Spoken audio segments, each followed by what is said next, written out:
certainement le plus célèbre compositeur américain, contemporain, de théâtre et de cinéma, est né le 22 juillet 1949 à New York, capitale mondiale du théâtre musical populaire.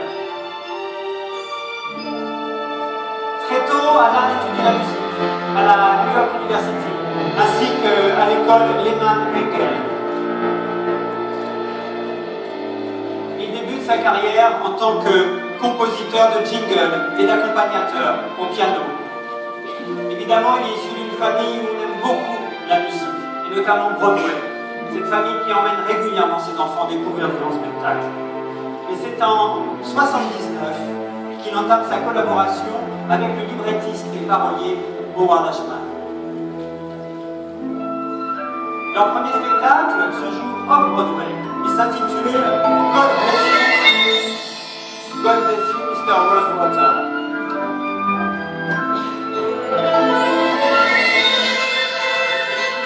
En 1982, il rencontre un succès vraiment énorme avec la petite boutique des horreurs qui deviendra ensuite un grand succès au cinéma.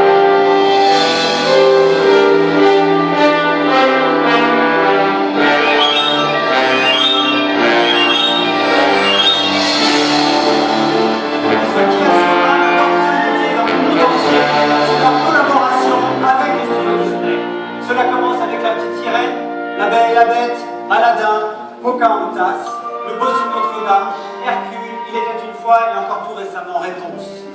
Ces dernières années, les compositions d'Alan Menken ont été reconnues par plus de 5 millions de spectateurs, notamment grâce au spectacle Sister Act qui s'est joué un peu partout déjà sur la planète. Actuellement à Broadway, sa toute dernière création, Newsies, présentée par Disney Theatrical Productions, remporte un énorme succès. Pour tout son travail, Alan Menken a déjà été récompensé par plus de 8 Oscars, 11 Grammy Awards, 7 Golden Globes et un Tony Award.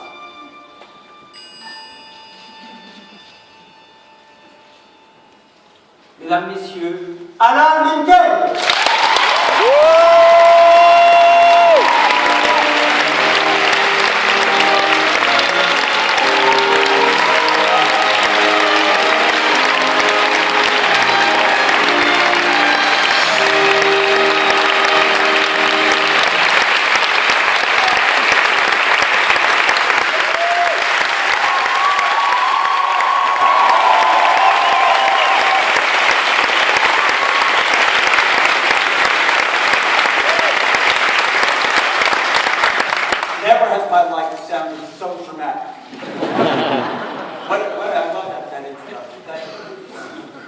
Alan, quel a été votre premier musical de Broadway quand vous étiez enfant? Well, I grew up in a family that loved musical theater and would play the soundtracks to all the shows. Donc j'ai grandi dans une famille qui adorait le théâtre musical et qui jouait en fait la musique à la maison.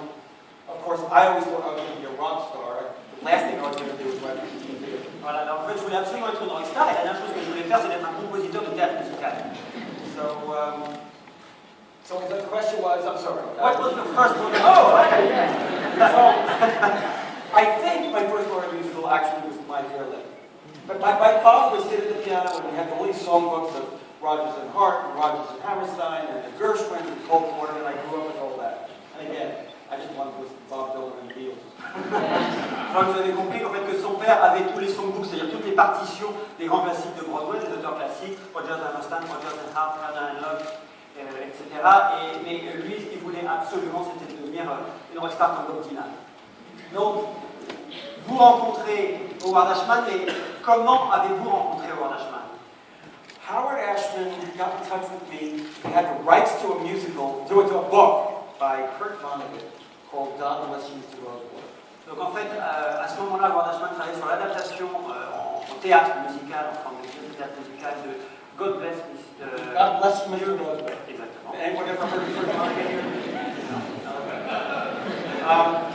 And he was auditioning composers. Before Howard, I was actually writing music and lyrics. Donc en fait, il recherchait un compositeur, et il faut savoir que jusqu'à ce moment-là, Alan écrivait composait non seulement la musique, mais écrivait également les paroles et le livret. And Howard was just a book writer. He hadn't actually written lyrics before. Donc, ah oui, alors c'est amusant parce qu'en fait, Alan, à ce moment-là, était plutôt l'auteur des livrets, mais n'écrivait pas encore vraiment les lyriques pour des chansons. But he came to my apartment and we met, we hit it off, and as soon as I started working with him, I knew he was an amazing talent. En fait, il est venu chez moi et on s'est rencontrés, la connexion s'est passée et j'ai tout de suite moi compris qu'il avait un talent absolument incroyable. Alors, j'ai envie de dire, votre première collaboration, c'est la petite boutique des horreurs, enfin la deuxième après God Bless You, Mr. Rosewater. Là, je l'ai bien dit. Donc, c'est la petite boutique des horreurs. Mais je dirais surtout, votre première grande collaboration, c'est avec Disney, La Petite Sirène. Oui. Pourquoi Disney est venu chercher Alan Menken et Howard Ashman? Well, I think Little Shop of Horrors brought us to the attention of the people who were coming to Disney, because Disney animation had gone away.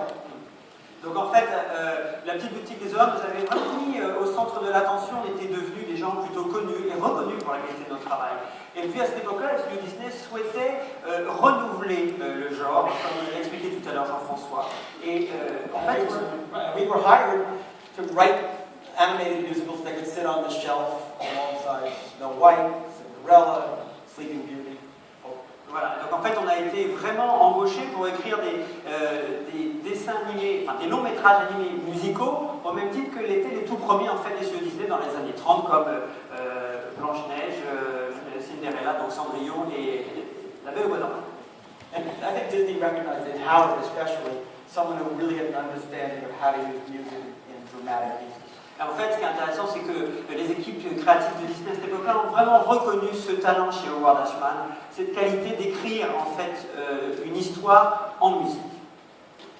Et alors ça, c'est La Petite Sirène. Vous avez gagné 2 Oscars pour La Petite Sirène. Déjà, c'est déjà un triomphe. It's already a huge success. 2 Oscars.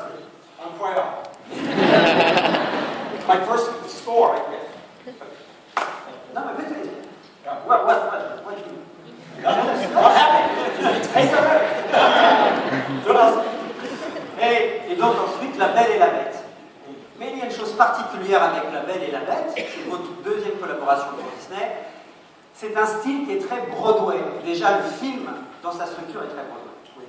Well, everything that Howard and I did was, Broadway really is musical, and that means telling a story through songs and having the songs push the story forward. Et donc en fait, Broadway, c'est vraiment un style où on raconte l'histoire à travers les chansons, en fait, qui font vraiment évoluer l'intrigue. Et ça, c'est vraiment la spécificité de Broadway. And you want to pick an interesting musical style that can tell the story. Et donc Howard voulait vraiment prendre ce style très typique pour raconter l'histoire de la Belle. So we had established in Little Mermaid that we wrote a musical very much like a stage musical where all the songs push the story forward. We did the same thing. Donc en fait, comme pour La Petite Sirène, on a écrit ces chansons qui ont fait progresser l'intrigue, et je répète même les...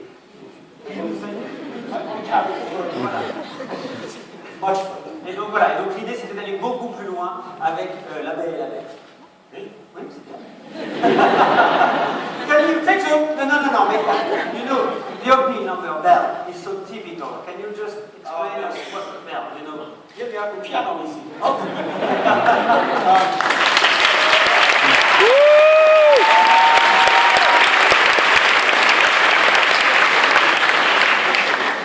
Well, Belle's the opening number. When we wrote Belle,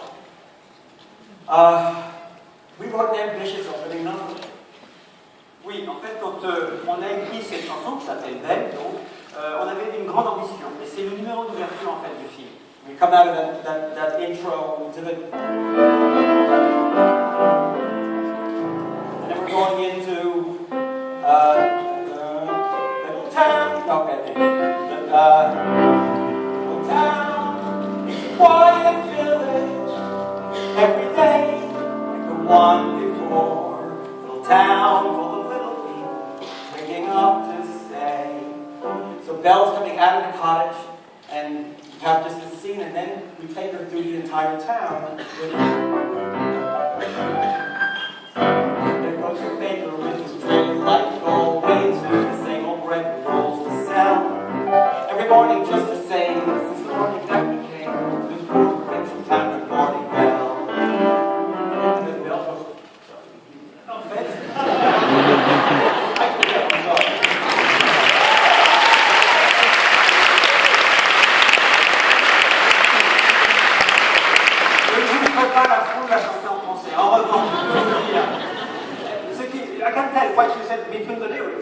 Voilà, juste, il a expliqué qu'en fait que Belle sort de sa maison et ensuite traverse le village. Donc en fait, c'est pour ça qu'il y a une évolution de la chanson. En fait. Voilà.